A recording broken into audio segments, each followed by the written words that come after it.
La colgaron del granero por no dar un hijo, mientras su esposo miraba en silencio. Detrás de esa crueldad estaban los Calloway, una familia que confundía sangre con propiedad.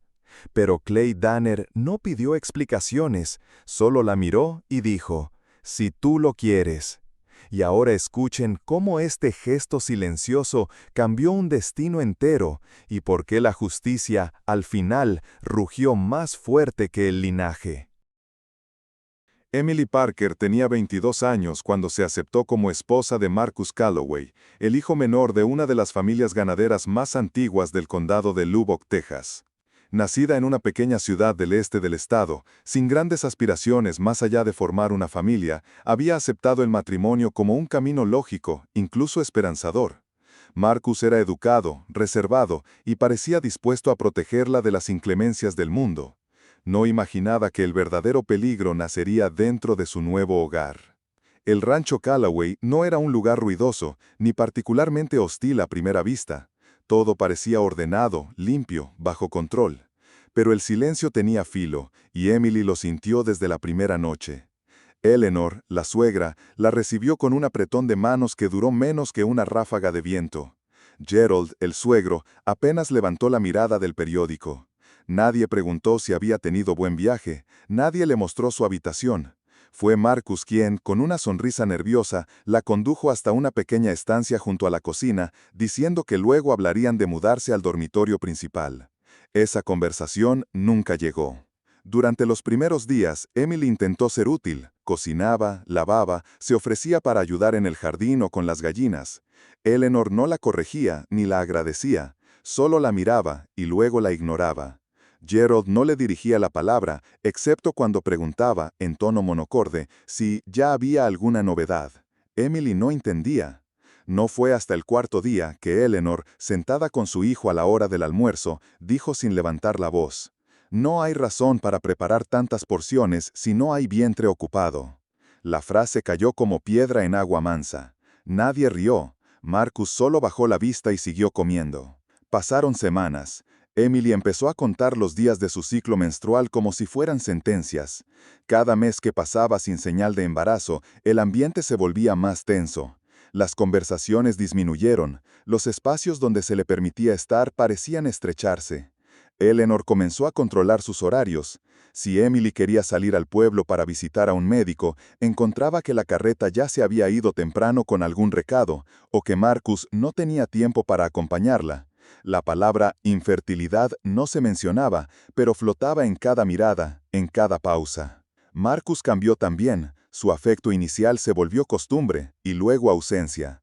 A veces pasaba días completos sin intercambiar más que un buenas noches. Cuando hablaba, repetía frases que no eran suyas. Mi madre solo quiere lo mejor para esta familia. Hay roles que uno no puede fallar. Emily empezó a enfermarse, no de cuerpo, sino de espíritu. Dejaba los platos sin terminar, se despertaba sin motivo en la madrugada. Miraba sus manos con miedo, como si no supiera si eran suficientes para hacer algo bien.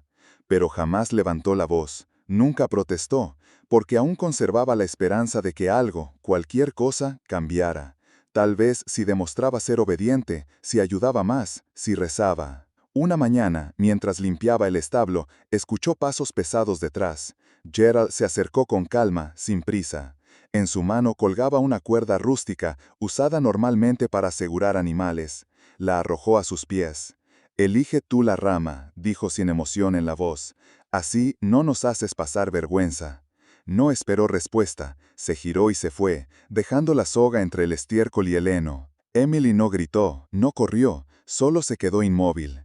En ese momento, entendió que ya no estaba siendo observada como una persona. Para ellos, ya se había convertido en una falla que debía ocultarse, un problema del que se debía prescindir con elegancia. Y lo más aterrador fue darse cuenta de que Marcus, su esposo, ya no estaba en ningún lado, no en la casa, no en el establo, y menos aún en su defensa. La guerra en esa casa no se peleaba con gritos, se peleaba con ausencias, miradas y sogas silenciosas. Y Emily en ese instante comprendió que la batalla la estaba perdiendo sola. No hubo gritos, no hubo forcejeos ni testigos. Fue en una mañana gris, cuando las nubes pesaban sobre el rancho y el viento soplaba como si también prefiriera no mirar. Eleanor dio las órdenes con la misma voz con la que pedía la leche, firme, seca, acostumbrada a que se le obedeciera. «Será solo un escarmiento», dijo. Emily no comprendió al principio. La habían llamado al granero con el pretexto de ordenar las herramientas. Marcus estaba allí, en un rincón, con los ojos bajos. No habló, solo observaba el suelo. Gerald entró después, llevando la misma cuerda que días antes le había arrojado en el establo. No fue una escena caótica, fue metódica, fría. Le ataron las muñecas, no con violencia, sino con esa clase de cuidado que hiela más que los golpes. Emily no gritó. Aún creía, en alguna parte de su ser, que aquello era una advertencia teatral, un castigo simbólico, una actuación sin consecuencias. Pero cuando la cuerda se tensó y sus pies dejaron de tocar tierra, entendió que no había teatro. No era una lección, era una afirmación. Su cuello, débil y delgado, fue sujetado sin romperse. Colgó solo unos segundos, lo suficiente para sentir que el mundo se hacía pequeño, que el aire huía y que su cuerpo se volvía inútil. Marcus seguía allí, no se movió, no dijo su nombre. Entonces Gerald aflojó la cuerda. Emily cayó de rodillas entre el heno, el cuerpo sin fuerza y la garganta convertida en vacío. «Una advertencia», dijo Eleanor, acercándose con pasos secos. «La próxima vez no será teatro». Nadie volvió la vista atrás. Después de eso, algo se rompió en el interior de Emily. No era solo el miedo, era la certeza de que ya no se esperaba nada de ella, ni amor, ni trabajo, ni palabras. Para la familia Calloway se había convertido en un error biológico que debía desaparecer por desgaste. La echaron del dormitorio con Marcus esa misma noche. Le dejaron una colchoneta delgada cerca de la cocina. Su plato no llegaba a la mesa principal. Comía lo que sobraba, si sobraba. Las tareas que antes hacía con gusto, ahora eran impuestas sin decirlo. Si no barría, nadie lo hacía. Si no cocinaba, nadie comía. Pero ninguna acción suya tenía valor, porque su cuerpo no cumplía con el único objetivo para el cual, según esa casa, había sido traída: procrear un varón. Para Eleanor, Emily era un árbol estéril que ocupaba tierra fértil. Para Gerald, una humillación que su hijo había aceptado sin carácter. Y para Marcus, una sombra en el rincón. Alguien a quien evitaba mirar de frente porque hacerlo sería reconocer que no había hecho nada cuando su mujer cayó entre el heno sin poder respirar. Pasaron los días. Emily dejó de hablar, no porque se lo prohibieran, sino porque ya no tenía a quién dirigir palabra. Solo el silencio le respondía. Pero una mañana, cuando salió a buscar agua en el pozo trasero, vio una figura detenida junto al camino. Un caballo castaño. Un jinete alto, de barba desordenada, sombrero de ala ancha y ojos oscuros. No dijo su nombre, no preguntó nada. Clay Danner, el ranchero vecino. Todos sabían de él, pero pocos lo conocían. Vivía solo, trabajaba solo y nunca se le había conocido esposa. Decían que era seco, difícil, reservado. Pero esa mañana, al mirar a Emily, no la miró como problema ni como vergüenza. Solo vio a una mujer con marcas frescas en el cuello. Clay desmontó con calma, se quitó la manta que llevaba enrollada en la silla y se la tendió sin palabras. Emily no supo si temblaba por el frío o por el gesto. Era la primera vez en meses que alguien la miraba como a una persona y no como a un fallo. No dijo gracias, no dijo ayuda, solo tomó la manta. Y la sostuvo como quien recibe por fin un signo de que el mundo aún no está completamente perdido. El sol empezaba a caer detrás de los álamos cuando Clay Danner se acercó al rancho Calloway. No llevaba más que su sombrero, su camisa de trabajo polvorienta y la mirada que reservaba para decisiones que no admitían vuelta atrás. La brisa agitaba el polvo del camino y el aire parecía más pesado que de costumbre, como si la tierra misma supiera que algo importante estaba por ocurrir. Clay ató su caballo junto a la cerca y cruzó el patio sin pedir permiso. Nadie lo detuvo. Los jornaleros que lo vieron pasar bajaron la mirada. Él no vino con amenazas ni armas, solo con la espalda recta y el paso firme. Llamó a la puerta principal como si fuera la suya. Gerald abrió, sorprendido. Lo reconoció de inmediato, pero no ocultó su desprecio. «¿Qué se te perdió aquí, Danner?» «Vengo a hablar contigo», dijo Clay, sin levantar la voz. Gerald lo hizo pasar con esa falsa cordialidad de quien se cree dueño del terreno, de las reglas y hasta de las personas. En el salón, sentada como si fuera parte del mobiliario, Eleanor alzó la vista al verlo entrar. No tardó en sonreír con crueldad. «¿Vienes a comprar una yegua que no parió potros?», dijo sin pudor, como si cada palabra fuera un clavo sobre la espalda de Emily, que los observaba desde el umbral de la cocina. Clay no respondió a la provocación. Giró la cabeza hacia el rincón, donde una figura delgada, casi invisible, lo miraba sin moverse.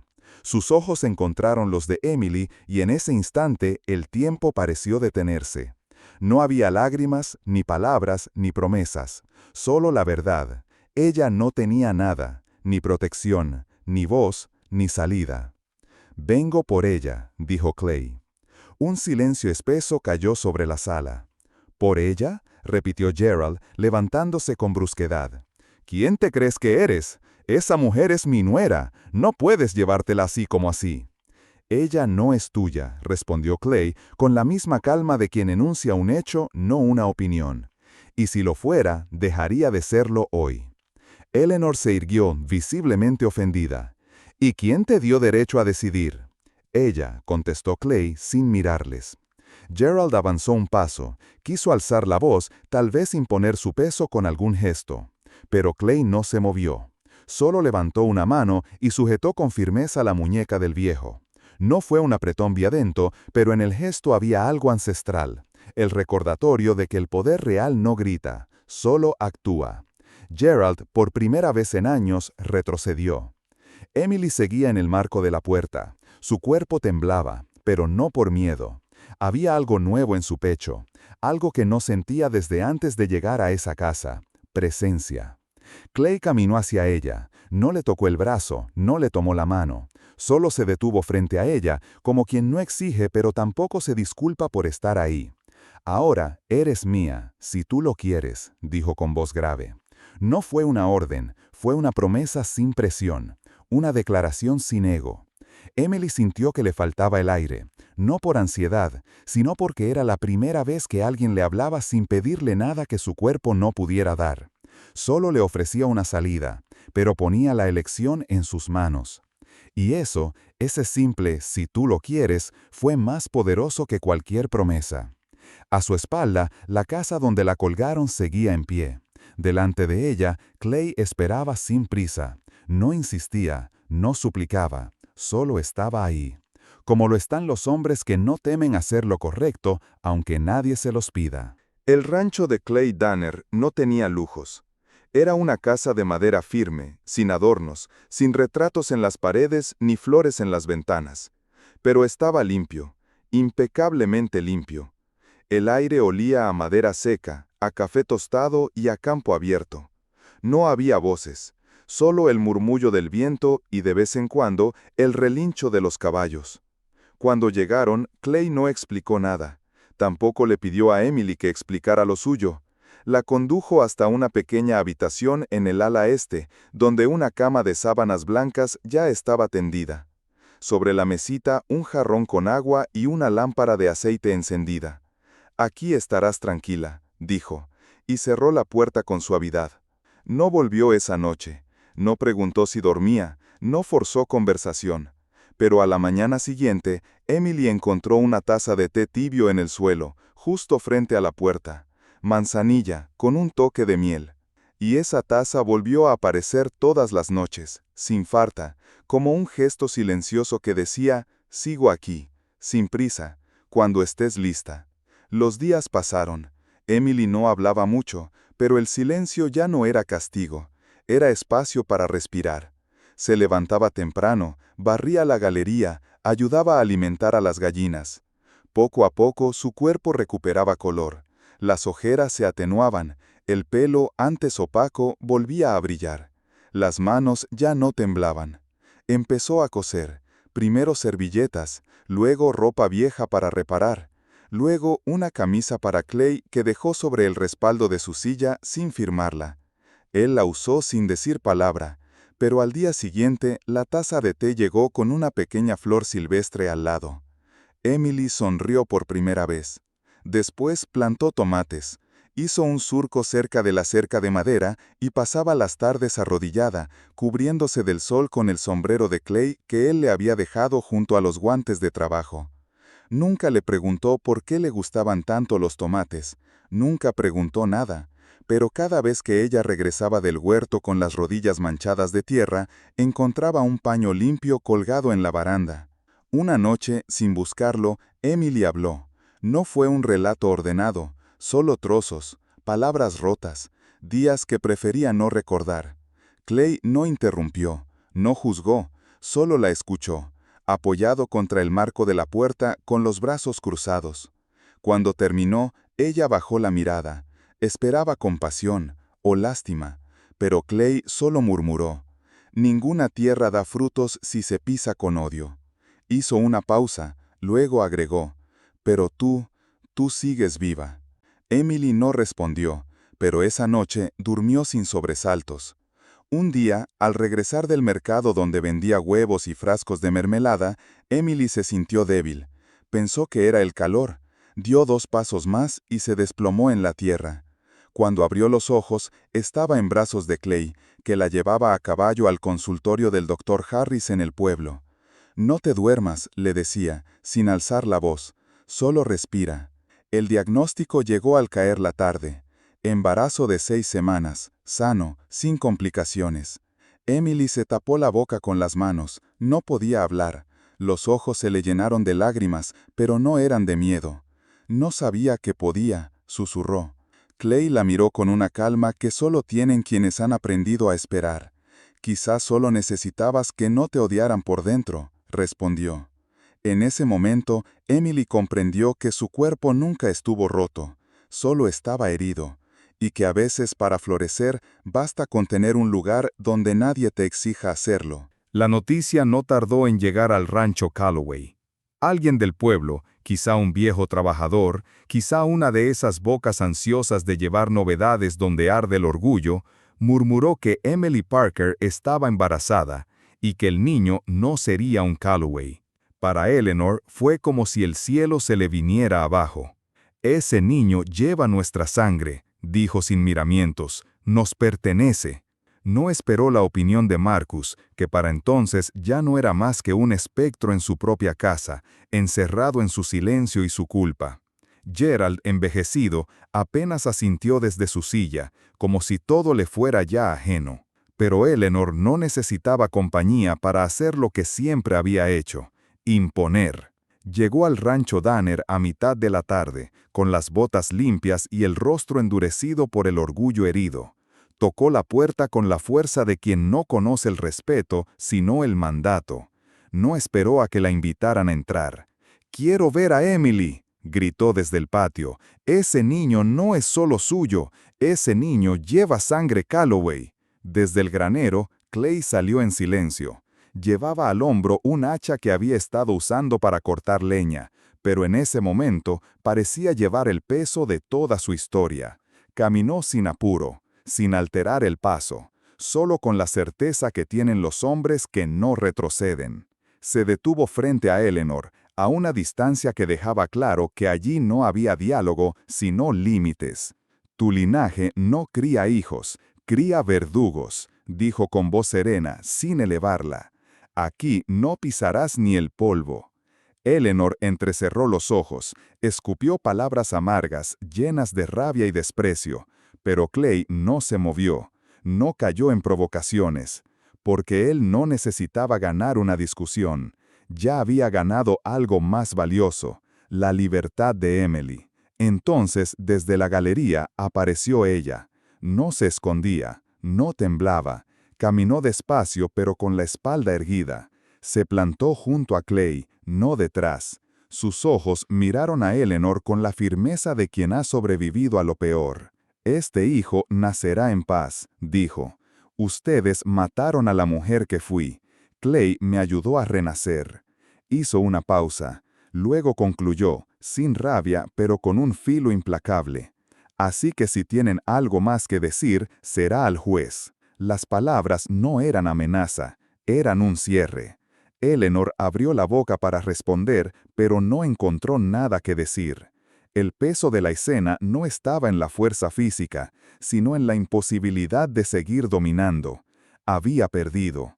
No al niño, no a Emily, a todo lo que creía controlar. Se giró y se marchó. Nadie la detuvo. Pasaron los años. El rancho Danner siguió creciendo, no en tamaño, sino en vida. Un niño de cabello castaño, con la risa clara y la energía inagotable, corría entre los corrales, fingiendo ser vaquero como su padre. Clay lo observaba de lejos, fingiendo que no lo vigilaba con el rabillo del ojo. Emily, con la mano sobre su vientre redondeado por un segundo embarazo, tejía en el porche, sin prisa, sin miedo. El pasado seguía ahí, sí, en alguna parte del corazón, en alguna cicatriz que de vez en cuando dolía con la lluvia. Pero ya no gobernaba su vida, ya no dictaba sus pasos, ya no podía romper lo que finalmente estaba siendo construido con ternura y paciencia. Y así, mientras el niño galopaba en su imaginación gritando, «Voy, papá, ya lo atrapé», Emily miró a Clay. El amor verdadero no rugía para imponerse. No exigía obediencia, no medía su valor por sangre ni apellidos. El amor verdadero rugía cuando había que proteger, y luego guardaba silencio para dejarte vivir.